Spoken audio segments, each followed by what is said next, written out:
네, 안녕하셨습니까. 전재현 소장입니다. 자, 오늘도 핀테크 관련주들이 상당히 힘세죠. 예, 전자결제주들도 이제 강하고요. 자, 그런 가운데 역시 그 액티브엑스 간편결제권에 키를 쥐고 있는 액티브엑스를 박근혜 대통령이 폐지하라는 사인을 이번에 확실히 다시 한번 보였습니다. 공인인증서 폐지권에 이어서 액티브엑스 폐지권의 얘기가 지금 현재 나오고 있죠. 자, 이 부분들은 사실 한국적으로 걸림돌이 됐었던 부분이죠. 액티브엑스라는 것이. 그래서 오늘은 이 액티브엑스의 한국적 종말, 네, 이 부분에 대해서 좀 말씀을 좀 드릴까 합니다. 자, 액티브엑스가 사실 까는 것이 그렇게 수월치 않기 때문에 결국 만약에 유튜브 같은 경우에서 액티브엑스 깔고 그렇게 해서 이제 싸이 영상 비디오를 본다고 한다면은 싸이의 영상 비디오 조회수가 그렇게끔 늘어나지는 않았겠죠. 네, 그렇습니다. 그리고 액티브엑스 이것 때문에 뭐 이런 얘기까지 나오고 있죠. 결제를 귀찮게 만들어서 과소비가 억제된다는 그러한 웃기는 얘기도 이제 나오고 있는 그런 부분인데 결국은 한국이 글로벌 표준을 무시하고 등한시했기 때문에 결국 이런 결과가 초래되지 않았나 이런 생각도 하고요. 그리고 한국의 보안 시스템이 너무 일찍 발달이 되다 보니까 중국과 같은 경우는 늦게 발달이 됐죠. 그러다 보니까 또 불이익을 얻는 게 아니냐. 네, 이런 생각도 좀 없지 않아 들고요. 여하튼 한국으로서는 사용자 친화적인 쪽에 중심을 좀 너무 두지 않고 글로벌 표준을 무시하다 보니까 이런 건의 상황이 좀 나타나지 않았나 이렇게 보여집니다. 어쨌거나 지금은 천성이 코트로부터 비롯된 것이 결국은 해외 역직구에서 우리가 살아남으려면 적자 폭이 한 7천억 정도 되죠, 지금. 해외 자, 해외 그 인터넷 전자 상거래 적자 폭이 한국이 그 정도 됩니다. 그러니까 이런 것들을 개선하기 위해서는 액티브엑스는 폐지가 돼야 될 거예요. 네, 오늘은 그러한 부분들입니다. 자, 액티브엑스 여러분 잘 아시죠? 네, 이런 그림으로 나오는 것이 바로 액티브엑스죠. 근데 이거 자체가 불안하기 때문에 또다시 액티브엑스가 깔리고 해서 악순환이 되죠. 그러다 보니까 바이러스 걸리고 컴퓨터 부하 높아지고 CPU 점유율 올라가고 그러다 보니까 문제가 발생하고 해외 역직구 건이 발달할 수 없는 그런 걸림돌이 된 거죠. 네. 자, 액티브엑스가 뭡니까? 플러그인이라고 보시면 돼요. 다시 말씀드리면 말이죠. 우리가 이 액티브엑스라는 플러그인의 일종인데요. 이게 만약에 없으면은 그냥 글씨 정도 우리가 단순한 거 정도만 웹브라우저상에서 볼 수밖에 없어요. 근데 우리는 동영상도 들어야 되고 소리도 들어야 되고 말이죠.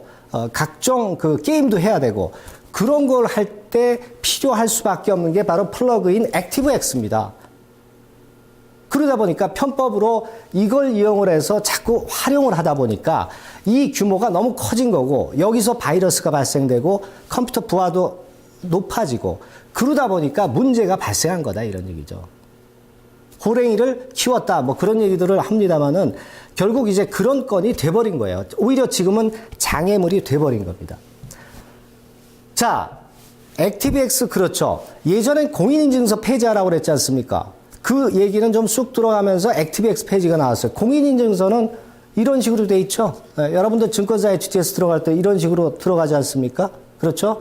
복잡하죠? 1년마다 또 공인인증서 갈아야 되고 말이죠. 이런 건들이에요. 네. 자, 공인인증서에서 이제 표적이 공인인증서에서 액티브엑스로 이제 넘어왔는데요. 결국 이제 공인인증서 같은 경우도 정의를 보면은요, 이런 개념이죠. 사이버 거래용 인감 거래 증명서라고 보시면 돼요. 근데 이거는 외국에서는 개인 신분의 인증을 원하지 않습니다. 은행 인증이라든가 이런 쪽의 인증만을 요구하는데 한국에서는 개인 인증을 하죠. 그러니까 뭡니까? 결국 은행 쪽을 인증을 해서 가야 정상인데 우리 대한민국 같은 경우는 아무래도 조금은 이제 개인들한테 부담, 의무를 좀 제공을 했던 것이 아니냐 이런 좀 생각이 들고요. 여하튼 이런 건에서 문제가 있었고 그래서 지금 현재 몰매를 맞고 있습니다. 외국 같은 경우는 암호화 전송 기술이라든가 사용자 인증을 은행만 인증을 합니다. 그렇기 때문에 이와 같은 공인인증서 문제가 개인들이 컴퓨터에 접속할 때 크게 문제가 되질 않아요. 자, 한국적 문제가 바로 이거다. 이렇게 볼 수 있겠고요. 왜 이런 것들을 자꾸 우리가 개선하려고 그러냐? 역시 해외 직구가 너무 심하다 보니까 유출이 되잖아요. 부가 유출이 되니까 해외 역직구 쪽에서 우리가 돌파구를 마련하려고 지금 현재 공인인증서나 액티브엑스건을 자꾸 건드려서 간편하게 하려고 그러는 겁니다. 취지는 바로 그거죠. 자, 근데 미국의 결제 방식은 어때요? 간단하죠? 신용카드를 미리 등록만 해놓으면 제품 선택해서 클릭하면 바로 결제가 완료되는 간편 결제예요. 중국 마찬가지고요. 이렇기 때문에 경쟁이 안 된단 말이에요. 그렇기 때문에 이걸 고쳐야 되겠다. 그러면 어떻게 고치냐? 액티브엑스를 대신할 수 있는 수단이 있습니다. 그게 뭐냐면은 요즘 새로 나온 HTML5예요.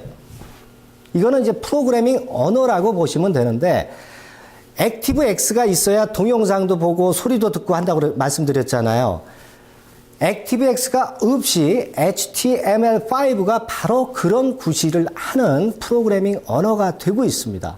한 10년간에 걸쳐서 HTML4 이후에 10년간에 걸쳐서 나와서 2014년도에 기술 표준이 된 거예요. 이걸 이용을 하면 된다 이겁니다. 이걸 이용을 하면 돼요. 네. 자, 어떻게 작용하느냐? 뭐 영어로 돼 있어서 굉장히 복잡하죠. 해설 보겠습니다. 뭐냐?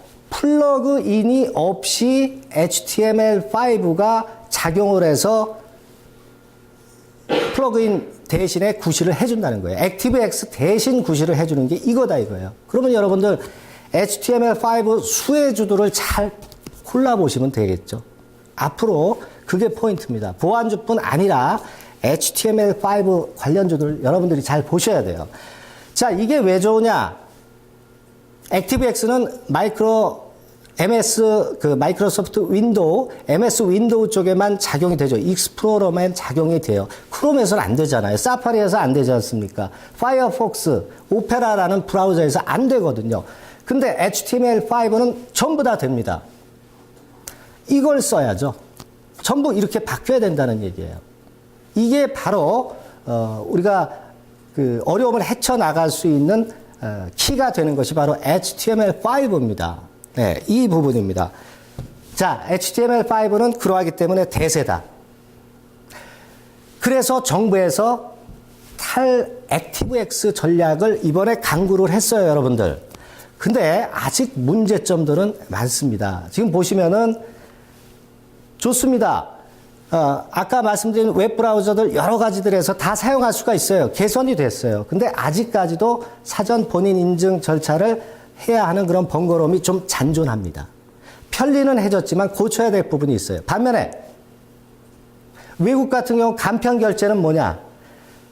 아까 말씀드렸죠. 은행 인증을 그쪽에서 한다. 그러니까 사업자가 한다는 거예요. 사업자가 대규모 예산을 들여서 시간 투자해서 투자를 한다 이겁니다. 그러나 우리는 어떻습니까?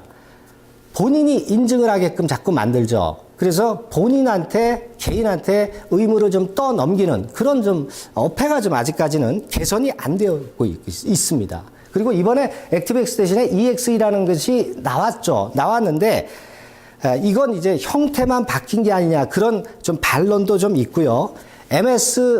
마이크로소프트 윈도우에는 되지만 리눅스나 맥 컴퓨터에는 안 돼요. 네, 요건 개선이 돼야 됩니다.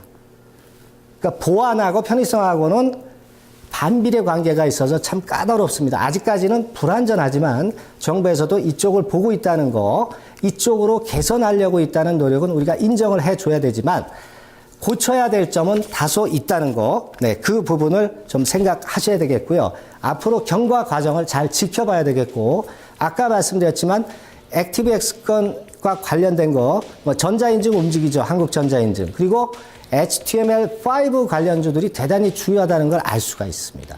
그런 관련주들 여러분들 눈여겨보시면 많은 참고가 될 걸로 봅니다. 네, 다음 시간에 뵙겠습니다.